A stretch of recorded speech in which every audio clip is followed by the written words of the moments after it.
My stomach dropped as I stared at Mrs. Patterson's concerned face. Emma was only 7 years old, in second grade, and had always been my sweet, imaginative little girl. "What kind of pictures?" I asked, my voice barely above a whisper.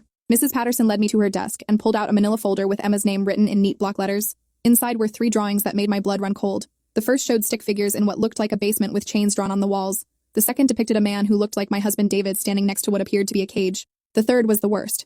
It showed a little girl crying while a tall figure loomed over her in a dark room. "Emma told me these are pictures of Daddy's special room where he takes his friends," Mrs. Patterson said carefully. "She mentioned it's in the basement and that she's not allowed down there." I felt like I was going to be sick. David did have a workshop in our basement where he restored antique furniture, but Emma had been down there dozens of times. She loved watching him sand old dressers and paint chairs. There was nothing sinister about it. "There has to be some mistake," I said, my hands shaking as I looked at the drawings again. "David would never. He's a wonderful father. Emma adores him." Mrs. Patterson's expression was sympathetic but firm.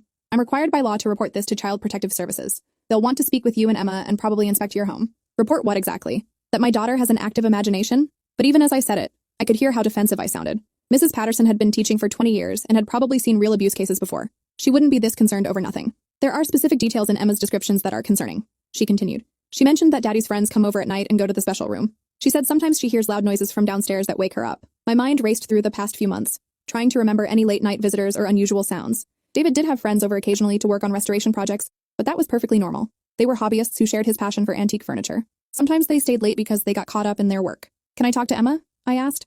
"I need to understand what she's trying to tell you." Mrs. Patterson hesitated. "I think it would be better if the CPS investigator spoke with her first. They're trained to interview children about sensitive topics without leading them or contaminating their testimony." Testimony. The word hit me like a slap. This wasn't just a misunderstanding anymore. This was an investigation that could tear my family apart. I drove home in a daze, my hands gripping the steering wheel so tightly my knuckles went white. How was I going to tell David that our daughter had accused him of something so horrible? How was I going to explain this to Emma without making her feel like she'd done something wrong? When I pulled into our driveway, David's truck was already there. He'd gotten home early from his job at the construction company, probably to spend time with Emma before dinner. The sight of him through the kitchen window, helping her with homework at the table, made my chest ache. This was my family. These were the people I loved most in the world. There had to be a logical explanation. "How was the parent-teacher conference?" David asked when I walked in, not looking up from Emma's math worksheet. "Mrs. Patterson said you wanted to discuss Emma's progress." I watched Emma's face carefully as I answered. "It was fine. Just some concerns about her art projects." Emma's crayon stopped moving across the paper. "Am I in trouble?" she asked in a small voice. "No, sweetheart. You're not in trouble. But Mrs. Patterson was asking about the pictures you drew of Daddy's workshop." David looked up then, confusion creasing his forehead. "Pictures of my workshop? What's wrong with that?" Emma's lower lip started to tremble. I wasn't supposed to tell about the special room. But Mrs. Patterson asked what I was drawing, and I got scared. "What special room, baby?" I asked gently, kneeling down beside her chair. "The one with Daddy's friends, where they do the loud games." David and I exchanged glances. "What loud games?" he asked. "The ones where people yell and make noise. I hear them when I'm supposed to be sleeping." Relief flooded through me. "Oh, honey, that's just Daddy and his friends working on furniture. Remember how loud the sander is? And sometimes they have to hammer things?" But Emma shook her head vigorously. "No, it's different. They don't use tools. They just yell a lot and then get really quiet." The relief evaporated as quickly as it had come. David's face had gone pale. "Emma, when do you hear these sounds?" "At nighttime, after you put me to bed. Sometimes Mr. Rodriguez comes over, and Mr. Thompson, and those other men I don't know." She was describing David's restoration group accurately. They did meet monthly, usually on Saturday evenings when Emma should have been asleep. But if she was hearing yelling and strange noises— "David," I said carefully, "what exactly do you guys do down there during your meetings?" "You know what we do. We work on projects, share techniques, sometimes watch videos about restoration methods." But something in his tone made me look at him more closely. There was a defensiveness there that I'd never heard before. "Can I see the workshop?" I asked. "Right now?" David's jaw tightened almost imperceptibly. "Why? You've been down there before?" "I know, but Emma's teacher is concerned about her drawings, and CPS is going to want to inspect our home. I just want to make sure everything looks what? Like I'm not abusing our daughter?" His voice rose, and Emma flinched. "David, please. I'm not accusing you of anything. I just want to understand what Emma is seeing or hearing that would make her draw these pictures." He stood abruptly, his chair scraping against the floor. "Fine. Let's go look at my workshop. But this is ridiculous, and you know it." We walked down to the basement together, Emma trailing behind us despite my suggestion that she stay upstairs. The workshop looked exactly as it always did. Workbenches lined with tools, several pieces of furniture in various stages of restoration, and shelves filled with stains, brushes, and sandpaper. Nothing sinister or inappropriate. But as I looked around more carefully, I noticed things I'd never paid attention to before. There was a heavy door at the back of the workshop that I'd always assumed led to storage space. Tonight, it was secured with a deadbolt that looked newly installed. "What's behind that door?" I asked. "Just storage. Holiday decorations, old camping gear, that sort of thing." "Can I see?" David hesitated for just a moment too long. "It's just junk, Sarah. Nothing interesting." Emma tugged on my shirt. "That's where the loud games happen," she whispered. "Behind the special door." My heart started pounding. David, open the door. "Sarah, you're being paranoid. Emma is 7 years old with an overactive imagination, and you're letting her teacher convince you that I'm some kind of monster. Then prove it. Open the door and show me it's just storage." We stared at each other for a long moment. Finally, David pulled a key from his pocket and unlocked the deadbolt.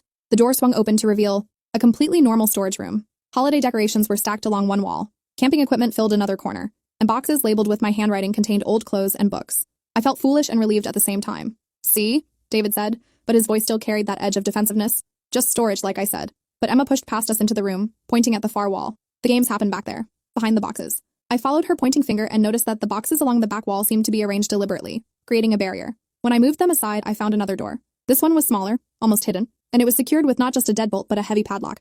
"David." My voice was barely a whisper. "What is this?" "It's an old coal cellar. The house is from the 1940s. Those rooms are all over this neighborhood." "Why is it locked?" "Because it's not safe. The floor is uneven. There might be asbestos down there." I didn't want Emma accidentally getting in and getting hurt. It sounded reasonable, but something about his explanation felt rehearsed, like he'd thought about what he would say if anyone ever discovered this door. "Open it," I said. "Sarah, it's dangerous. There's nothing down there but dirt and old coal residue. Then it won't hurt to take a quick look." Emma was standing beside me, her small hand slipping into mine. "I hear the loud games from in there," she said quietly. "People crying and saying stop." David's face had gone completely white. "Emma, you couldn't hear anything from in there. The room is soundproofed because of the coal dust. You're confused about where the sounds are coming from." "Soundproofed." He'd said soundproofed, not insulated or dusty. Why would an old coal cellar be soundproofed? "David, open the door right now, or I'm calling the police." For a moment, I thought he was going to refuse. Then he pulled out another key and unlocked the padlock with shaking hands. The door opened inward, revealing a set of steep wooden stairs leading down into darkness.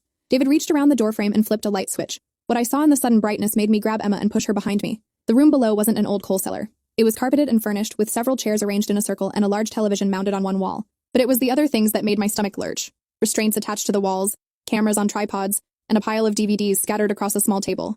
"Oh my God," I breathed. "David, what is this?" "It's not what you think," he said quickly. "It's just, we watch movies down there. Adult movies. The restoration group. We have some beers, and those aren't movie chairs, David. Those are restraints." My voice was getting louder despite my efforts to stay calm for Emma's sake. "And why do you need cameras to watch movies?" "Sarah, please. Let me explain. It's not what it looks like." But I was already pulling Emma toward the stairs, my mind racing with implications I didn't want to consider. "We're leaving. Right now. You can't take Emma. She's my daughter, too." The possessiveness in his voice made ice run through my veins. "Stay away from us." I scooped Emma up and ran for the basement stairs, my heart pounding so hard I could hear it in my ears. Behind me, I heard David following, but I didn't look back. I grabbed my purse and car keys from the kitchen table and carried Emma straight to the car. "Mommy, what's wrong?" Emma asked as I strapped her into her car seat with shaking hands. "We're going to Grandma's house for a while, okay? Is Daddy coming too?" "No, baby. Daddy needs to stay home." I called 911 from my mother's driveway 20 minutes later, while Emma played with toys in the living room and my mother made hot chocolate with hands that trembled almost as much as mine. The operator took my report calmly, asking detailed questions about what I'd found and assuring me that officers were already on their way to my house. Detective Martinez arrived at my mother's house 2 hours later with a social worker named Janet Collins. They interviewed me first, taking notes as I described Emma's drawings, the conversation with her teacher, and what we'd discovered in the basement. Then they spoke with Emma separately while I paced the kitchen, drinking coffee I couldn't taste. "Your daughter's account is consistent with what you found," Detective Martinez told me when they finished. "She describes hearing multiple adult voices, crying, and what she calls games where people get hurt." "What does that mean? What was David doing down there?" "We're still investigating, but based on the equipment and setup, it appears to be related to the production or viewing of illegal content. We won't know the full scope until we execute our search warrant and analyze what we find." Janet Collins explained that Emma would need to be interviewed by specially trained forensic specialists, and that I should prepare for a lengthy investigation. "Has your daughter ever mentioned being touched inappropriately or being taken to the basement room herself?" she asked. "No, never. She's always said she wasn't allowed down there." "That's actually a good sign. It suggests she may have only overheard activities rather than being directly victimized." The word victimized made my legs weak. I sat down heavily in my mother's kitchen chair, trying to process that my husband of 10 years might be a predator who'd been operating out of our basement while our daughter slept upstairs. My phone rang constantly over the next several hours. Reporters who'd somehow gotten wind of the story. Neighbors asking if we were okay. David calling over and over until I finally blocked his number. My mother answered the door when someone knocked at midnight, returning with a grim expression and papers in her hand. "Restraining order," she said simply. "David can't contact you or Emma, and he can't come within 500 feet of this house." The next morning brought news that David had been arrested at our house when police executed their search warrant. Detective Martinez called to tell me they'd found extensive evidence of what he called a sophisticated operation involving multiple participants and victims. "How many victims?" I asked, though I wasn't sure I wanted to know. "We're still identifying them, but the investigation is expanding beyond what we initially suspected. Your husband appears to have been involved in this for several years." Several years.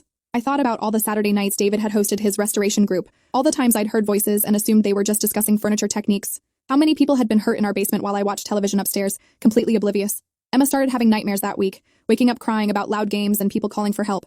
The child psychologist my mother found said it was normal for children to experience trauma symptoms, even when they hadn't been directly abused themselves. She knew something was wrong, Dr. Kim explained during our first session. Children are incredibly perceptive about adult behavior, even when they don't understand what they're perceiving. The forensic interview took place in a child-friendly room designed to look like a playroom rather than an office. I watched through a one-way mirror as a trained specialist talked with Emma about her drawings and what she'd heard in our house. Emma was articulate and consistent, describing sounds and voices she'd heard over many months. When the interviewer asked if Daddy had ever hurt her or touched her inappropriately, Emma shook her head firmly. Daddy said I was never allowed in the special room. He said it was dangerous for little girls. The interviewer and I exchanged glances through the mirror. David's warning to Emma may have been the only thing that protected her from becoming a direct victim. A week later, Detective Martinez called with an update that made me feel sick all over again. We've identified 12 victims so far, ranging in age from 16 to 25. Your husband was part of a network that trafficked vulnerable young people for the production of illegal content. Trafficked? You mean? I mean people were being held against their will and forced to participate in activities for the financial benefit of your husband and his associates. I thought about the restraints I'd seen, the soundproofing David had mentioned, the cameras positioned around the room. How long? Based on evidence we've recovered, at least 3 years. Possibly longer. 3 years of operating a trafficking ring in our basement while I lived upstairs, completely unaware. The guilt was overwhelming, even though everyone kept telling me there was no way I could have known. The trial took 8 months to prepare. During that time, Emma and I lived with my mother while I tried to rebuild our lives. I changed jobs because the media attention had made my previous workplace uncomfortable for everyone involved. Emma changed schools because her classmates had started asking questions she couldn't answer. David's lawyer tried to argue that he'd been coerced by others in the network, that he was just providing a location rather than actively participating in trafficking, but the evidence was overwhelming. Financial records showing payments, communications with other network members, and testimony from victims who identified him as an active participant. The day I testified was the first time I'd seen David since the night we fled my mother's house. He looked smaller somehow, older, wearing an orange jumpsuit that made his skin look gray. When the prosecutor asked me to describe finding the hidden room, I looked directly at him and spoke clearly about the restraints, the cameras, and the fear in my daughter's voice when she talked about the loud games. His defense attorney tried to paint me as a neglectful wife who should have known what was happening in her own home. But the prosecutor established that David had gone to great lengths to hide his activities, conducting them only when I was working late or traveling for business, and that the hidden room was deliberately concealed behind multiple locked doors. The jury took 6 hours to find David guilty on all counts: human trafficking, production of illegal content, conspiracy, and racketeering. The judge sentenced him to 25 years in federal prison without the possibility of parole. As they led him away in shackles, he looked at me one last time, not with remorse or apology, but with something that looked like resentment, as if his conviction was somehow my fault for not keeping Emma quiet about what she'd heard. Emma and I moved to a different state after the trial, starting completely over with new names and a new life. The Victim Services Coordinator helped us access resources for trauma counseling and financial assistance while I established new employment and housing. Emma's nightmares gradually decreased, but she still asked sometimes why Daddy had done bad things to people. Dr. Kim had taught me to give age-appropriate answers that validated Emma's feelings without providing details she wasn't ready to handle. 2 years later, Emma was thriving in her new school, making friends and participating in activities like any normal child. But she still drew pictures sometimes, happy pictures of our new life, but also dark pictures that showed she was still processing what she'd experienced. The art therapy sessions helped her work through her feelings about having a father who'd hurt people, and about feeling responsible for telling on him even though everyone assured her she'd done nothing wrong. I received letters occasionally from victim advocates updating me on the broader case. David's network had been completely dismantled, with 14 people receiving federal sentences. The victims were receiving counseling and support services, and several had started advocacy organizations to help other trafficking survivors. Detective Martinez stayed in touch as well, sending updates about David's appeals, all unsuccessful, and his behavior in prison, several disciplinary incidents for attempting to contact other inmates' families. He still doesn't accept responsibility, the detective told me during one of our calls. He maintains that he was just providing a location and wasn't directly involved in harming anyone. That lack of remorse made me grateful for the distance we'd put between ourselves and our old life. Emma asked on her 10th birthday if we could visit Daddy in prison. I'd been dreading this conversation for months, knowing it would eventually come. Dr. Kim and I had discussed how to handle Emma's complex feelings about her father, the natural love children feel for their parents mixed with confusion about his crimes. Daddy made choices that hurt a lot of people, I explained carefully. Even though he's your father and you love him, it's not safe for us to have contact with him right now. Maybe when you're older and can understand more about what happened, we can revisit this decision. Emma nodded solemnly. He scared me sometimes, even before I knew he was doing bad things. When he got angry, his face would change and he didn't look like Daddy anymore. Children see more than we think they do. Emma had sensed something wrong with David long before any of us adults recognized the signs. 3 years later, when Emma was in middle school, she wrote an essay for English class about courage. She wrote about how speaking up when something felt wrong was one of the bravest things a person could do, even when adults might not believe them or take them seriously. Her teacher asked if she could share the essay with the school counselor, who used it as an example in presentations about child safety and trusting your instincts. Emma gave permission, proud that her experience might help other children understand the importance of reporting concerning behavior. I kept copies of her early drawings in a file folder, along with all the court documents and victim services paperwork, not to dwell on the trauma, but as a reminder of how crucial it is to listen when children try to tell us something is wrong. Art therapists say children often communicate through drawings what they can't express in words, and that paying attention to their creative expressions can reveal important information about their experiences. Looking back, I realized there had been other signs I'd dismissed or rationalized away. David's increased secrecy about his workshop activities, the expensive surveillance equipment he'd installed around our house, supposedly for security, his insistence that Emma never go to the basement without permission, his friends who seemed nervous around me and avoided making eye contact, the large amounts of cash he sometimes had, which he explained as payment for restoration projects. But people don't want to believe that someone they love is capable of monstrous behavior, so we make excuses and find alternative explanations that let us maintain our comfortable illusions. Emma's drawings forced us to confront a reality I'd been unconsciously avoiding for years. The victim services coordinator told me during one of our sessions that many family members of trafficking perpetrators experience what she called secondary trauma, guilt, shame, and self-blame for not recognizing the signs sooner. She emphasized that sophisticated criminals like David are skilled at compartmentalizing their lives and maintaining normal facades while hiding their illegal activities. Your husband didn't fail to hide his crimes because he was sloppy, she explained. He failed because children are more observant than adults give them credit for, and because your daughter was brave enough to express what she was seeing and hearing. Emma is now 16 and volunteers with a nonprofit organization that provides art therapy to children who've experienced trauma. She's never asked to visit David in prison again, though she does write letters occasionally to the victims who've chosen to stay in contact with our family. Some of them have become advocates themselves, speaking at conferences about trafficking awareness and survivor support. The house where we lived during David's crimes was eventually sold to a developer who demolished it completely. I was glad to hear it was gone, unable to imagine how anyone could live in a place where such horrible things had happened. Sometimes I drive past the empty lot when I'm in that area for work, remembering the life we had there, and how completely it was built on lies and secrets I never suspected. Emma's old teacher, Mrs. Patterson, retired a few years after our case, but still sends Christmas cards with notes about how proud she is that Emma spoke up about her concerns. She tells me that Emma's courage inspired her to pay even closer attention to children's art and to take their communications more seriously, regardless of how unlikely their stories might seem. The experience taught both Emma and me that believing children and taking their concerns seriously can literally save lives. If Mrs. Patterson had dismissed Emma's drawings as mere imagination, or if I had ignored the teacher's concerns about David's special room, the trafficking operation might have continued indefinitely with countless additional victims. Child protection experts say that children rarely lie about abuse or dangerous situations, but they often struggle to communicate their concerns in ways adults understand or take seriously. Emma's artistic expression provided a window into activities she couldn't fully comprehend, but instinctively knew were wrong. Dr. Kim explained that children's brains are wired to detect danger and inconsistency in adult behavior, even when they lack the vocabulary or conceptual framework to articulate what they're observing. Emma had sensed that David's basement activities were harmful to people, even though she didn't understand the specific nature of the crimes being committed. Today, Emma is a confident, articulate teenager who advocates for other children and maintains a close relationship with several trafficking survivors who've become like extended family to us. The trauma of discovering her father's crimes will always be part of her story, but it hasn't defined or limited her potential. She's learned that speaking truth, even when it's difficult or scary, is a form of courage that can protect vulnerable people and prevent ongoing harm. The case against David and his associates led to policy changes in how law enforcement investigates suspected trafficking operations and how schools are trained to recognize signs of abuse in children's communications. Emma's drawings are now used in training materials for teachers and social workers, helping them understand how children might indirectly reveal dangerous situations through their artwork. Sometimes people ask me how I've managed to trust anyone again after being so thoroughly deceived by someone I loved. The answer is that I've learned to pay attention to inconsistencies and to trust my instincts when something feels wrong, even if I can't immediately explain why. Emma and I have built a relationship based on open communication and the understanding that secrets, especially about adult behavior that makes children uncomfortable, are never acceptable in our family. We talk regularly about body safety, appropriate boundaries, and the importance of telling trusted adults when something doesn't feel right. The nonprofit organization where Emma volunteers has created a program called Art Speaks that provides free art therapy services to children in high-risk situations. Emma helps facilitate sessions where kids can express their experiences through drawing and painting, and trained therapists help interpret their artistic communications for signs of abuse or trauma. The program has identified dozens of children who needed intervention and support, proving that Emma's case wasn't an isolated incident.